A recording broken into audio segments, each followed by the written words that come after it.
The heat on the street seemed to melt even the asphalt. The wheels became too soft, and the road went in strange waves. Jacob sat in the car, squinting in the pleasant chill breeze blowing from the air conditioner. Once, that man couldn't even imagine that he would have such a good, comfortable car, and that his name would be one of the most famous in the city. A smile appeared on Jacob's lips. The man looked at his driver, remembering that at one time he started the same way. He was once a cleaner at a factory, and then he was able to get a job as a driver for the director. Then, this position seemed to Jacob the ultimate dream, and then he suddenly discovered an old diary in his things. There, Jacob wrote down his plans, set goals for himself, and as soon as he achieved one of them, he immediately aspired to another goal. Only he forgot about his old diary, having not taken it out for a long time. And then, when Jacob opened the diary and saw the dreams of a little boy, his plans that he built in his early childhood, he realized that he had never come close to any of his goals. He seemed to have lost faith in himself when he grew up and stopped there. The young man began to work actively, putting aside every cent for his undertaking. When he quit his job and sold his small apartments, his girl left him, saying that she would never build her future with such a loser. Jacob was hurt because the woman he loved with all his heart didn't believe in him, but he still moved on, and now he has achieved all the heights that he has dreamt about before. The girl subsequently tried to return to him, saying that she was wrong, that she loves and misses him, but Jacob didn't believe her. He understood now that she was attracted to his money, and he didn't need such a girl. Jacob tried to push away the memory of his past life. He got to his destination, and when the driver parked, Jacob got out of the car. The sun's rays immediately began to burn his skin. Jacob grimaced a little and pulled out his sunglasses to put them on. He tried to hide more from journalists than from sultry, scorching rays. There must be a lot of journalists today because Jacob was opening another branch of his real estate agency, which gave jobs to many people in the city. He managed to win the hearts of many customers due to his honest work. Of course, he will have to give interviews, but Jacob planned that this would happen a little later because first, he needed to make sure that everything was in order and went strictly according to plan. The man didn't like to deviate from the plan and believed that if he moved a little in the wrong direction, then everything would surely collapse. Jacob smiled as he looked around at the festive balloon arch. He liked the design of the agency's logo in a color style. The man carefully looked at the neon sign above the entrance and entered the building. Employees immediately rushed to their boss and began to tell what they had already done. All employees loved and respected Jacob, held on to their jobs because they couldn't find another such good boss. Jacob was pleased that people appreciated what he gave them and tried to work even harder to achieve their goals. Jacob smiled as he made sure that the buffet and treats for the people who would come to the opening were ready. The man glanced at the baskets of sweets and fruits and imagined how happy the kids would be, because usually many mothers with children came to their opening. They all knew that Jacob would also take care of the children's program to please the kids. The man didn't yet have his own children, but he loved children and often organized various events for them. Soon, music began to play outside. Jacob looked around into the street and saw that the first guests had already begun to gather. Soon, the host came on stage and began the festive program, followed by the female dancers. Jacob went out to watch the mesmerizing Oriental dances, hoping that the journalists would not bother him with their microphones and cameras. Now the man was watching how the female dancers skillfully control their bodies, performing a belly dance. Suddenly, someone pulled the man by the elbow. Jacob heard a hoarse voice and turned around. "Young man, I'm ashamed to beg here. Please give me some money to buy a loaf of bread. And if you don't believe me that I want to buy food, then buy it for me yourself." He looked at the shabbily dressed grandmother standing next to him.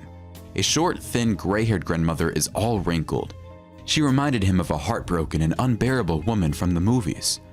Jacob replied, "Yes, of course."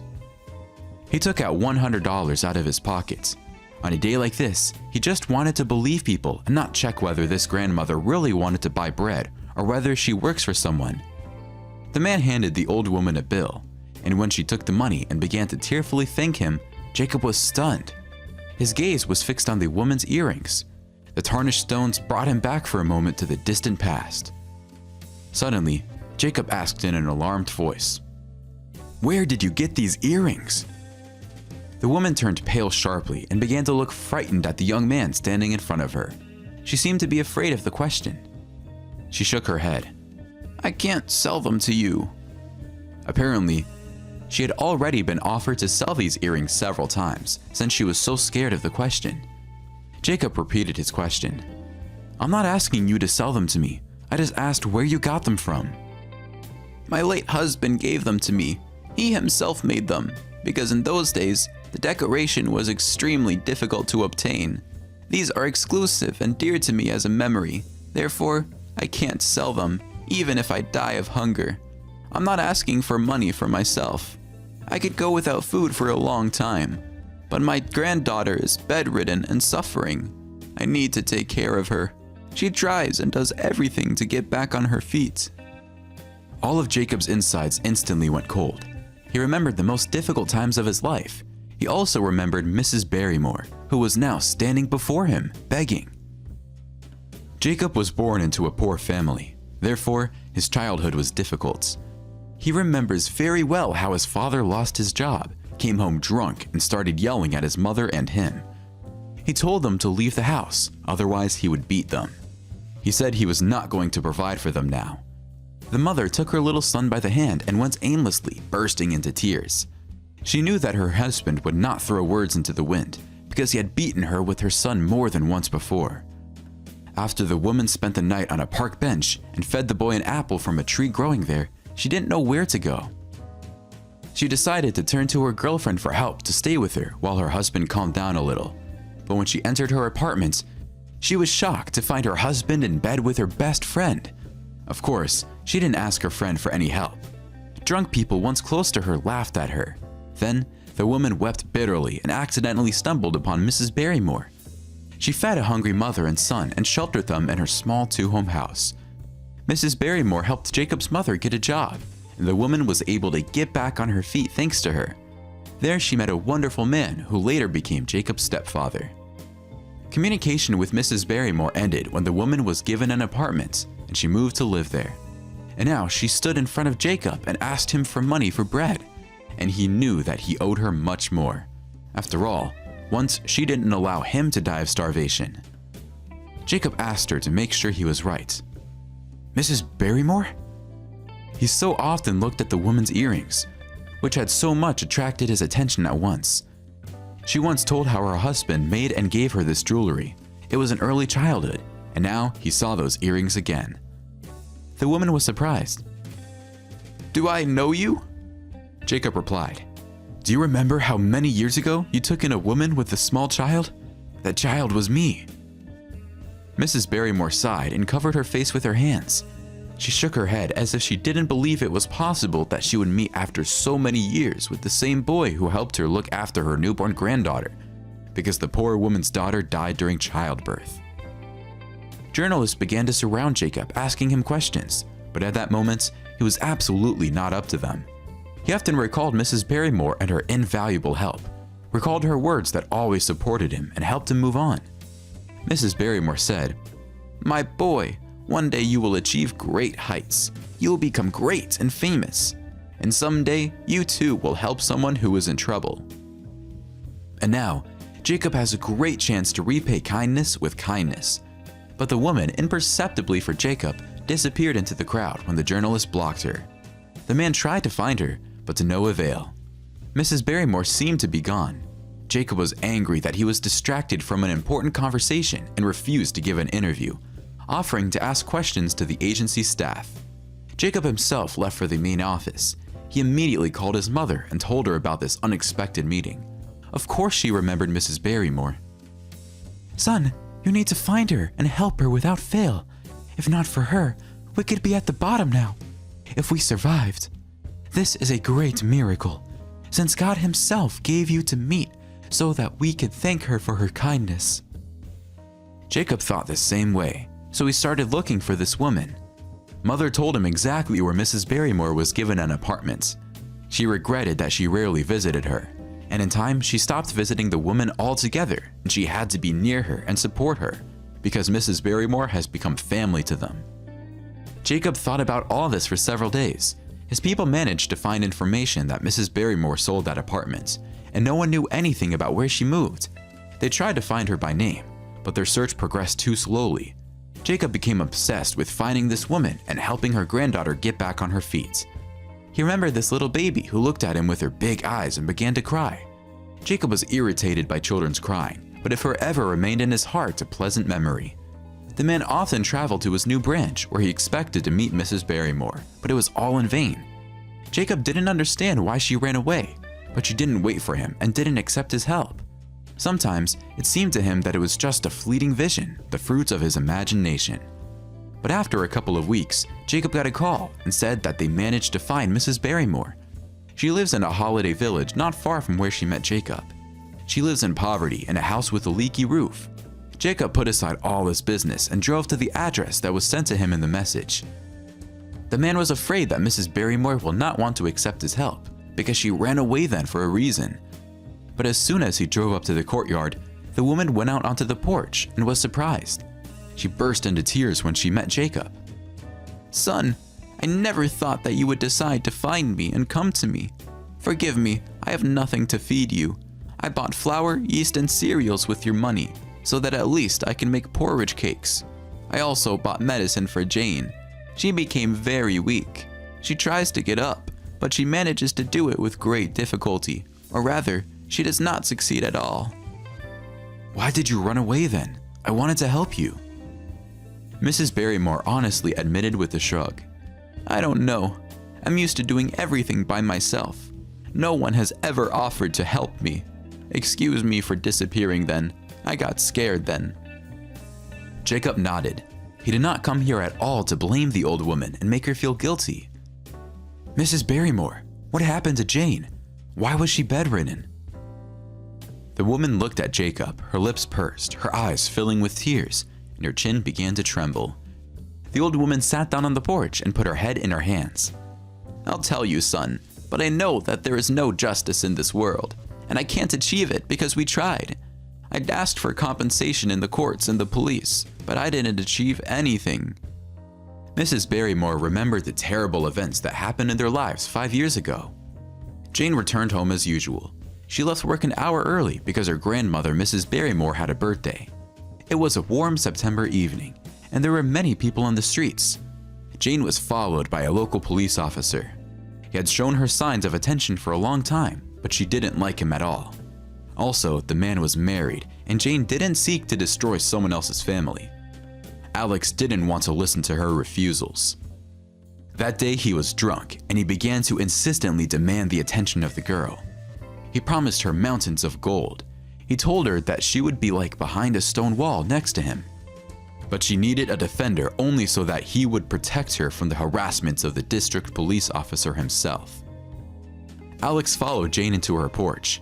She was very frightened, but tried not to show it, but calmly spoke with the man and tried to explain to him why nothing could happen between them. And then he got angry and attacked her. The doors in the apartment were too deaf, and most of the inhabitants were old people with poor hearing. No one heard the young woman's screams as Alex raped her. When Jane broke free of his grip, he stumbled and rolled head over heels down the stairs. "My granddaughter lay in intensive care for several weeks. She was treated for a long time. We tried to put the bastard in jail, but he denied everything. He accused my girl of offering herself to him. Alex remained innocent thanks to his acquaintances, and we didn't receive compensation. We were then ready to accept the money because Jane needed an urgent and expensive surgery on her spine, and then an idea came to my mind." Then, Mrs. Barrymore returned once again from the hospital. She didn't know where to get money for the surgery, but she couldn't leave her granddaughter lying down. Then she remembered a small dacha that a neighbor offered her for a small price. Mrs. Barrymore phoned a neighbor and arranged to see this cottage. When she entered there, her first thought was to run away from there. Living conditions there were terrible, but the woman remembered her granddaughter and agreed. She sold the apartment, bought a summer house, and invested the remaining funds in Jane's surgery. Doctors said that the surgery was successful, but Jane didn't improve. Then, Mrs. Barrymore went to another doctor, and he said after conducting multiple examinations that the surgery was unsuccessful. But the doctors tried to hide their mistakes. They in turn denied everything and refused to do a second surgery for free. Mrs. Barrymore sighed heavily. and my granddaughter and I stayed in this house, which gets worse every year. Jane began to receive a disability pension, but it's very small. If we had my pension, then we only have enough for medicine and some food. So I have to beg. It's hard for me every time to approach a person with an outstretched hand, but I do it for the sake of my granddaughter. She and I are alone in the whole world. And now, Jane is lying, trying to get up, screaming in pain, falling and crying. She cries for a long time from her helplessness, and then tries to get up again. But it's harmful for her to do this because her spine is too weak. Jacob silently listened to Mrs. Barrymore's story, but he constantly clenched his hands into fist and wanted to punish all those responsible. He decided that he would definitely achieve justice even after years. Jacob assured her, "Mrs. Barrymore, don't worry. Now you have me, and I will help you. You helped us. Now it's my turn to repay you with kindness for kindness." "Thank you, son. I will be indebted to you for the rest of my life. Although, my life will be very short. I've already lived my life, and I'm afraid how Jane will live without me. Don't pay attention to my illnesses, because I only worry about my girl." Jacob entered the house to get to know Jane. The woman for a long time was afraid to look into his eyes, and when she did this, she mentally returned to the distant past. At that time, she looked at him with the same big green eyes, but she was lying in the cradle, and now on the bed being chained to her. Mrs. Barrymore told her granddaughter everything from the very beginning, how she met Jacob and his mother, and how she now met him. The woman was hurt to hear that her grandmother had to beg. Jane wiped away her tears and promised that one day she would get back on her feet and make sure that her beloved grandmother would not need anything anymore. When Jacob returned home, he immediately called his acquaintances and began to arrange for them to take up the case of Jane and the rapist, who still walks free. Jacob hated such people, and he desperately wished that justice would prevail. He called his surgeon friend and found out everything that would need to be done to perform Jane's surgery. The next day, the young woman was taken to the hospital, where they began to prepare her for the surgery. Mrs. Barrymore kept thanking Jacob, crying and saying that she would never have made it without him. Those who did the first surgery incorrectly were punished from the very first day. Jacob's lawyers filed an application to the court, and the head physician of the hospital began an internal investigation to find the guilty and punish them. But the lawyers didn't retreat from their own and demanded a well-deserved punishment for all. Alex was caught in a dark alley, after which he was taught a good lesson by counting all his bones for what he did to the girl. He was intimidated so much that he was forced to flee to the police with a sincere confession, and soon he lost all authority and ended up in a colony, where those whom he had once detained or framed were glad to meet him. Unsweetened life for a man was guaranteed in the next 5 years. Jacob bought Mrs. Barrymore a cozy new house. The woman was crying, and Jacob was actively trying to convince her that this was all her merit, that if it were not for her, he could now be in the colony for theft instead of sitting in the boss's chair and having so much money. The man's mother arrived and helped the woman move to a new home while her granddaughter was in the hospital. Jane's surgery was successful, and for the first time in years, the young woman had normal sensation in her limbs. She tried to follow all the recommendations of the doctor. Jacob bought a wheelchair for Jane so he could get around with it at first, and she was very grateful to the man for such help and support. A year later, Jane began to take confident steps and could do without a wheelchair for a long time. Jacob became a frequent visitor to Mrs. Barrymore, and he developed warm feelings for Jane unnoticed by himself. She charmed the man, and he dared to invite her to start dating. Jane was all for it because she liked Jacob as a person. He had a huge and kind heart. He dreamed of just such a man, and she had been waiting for just such a man for many years.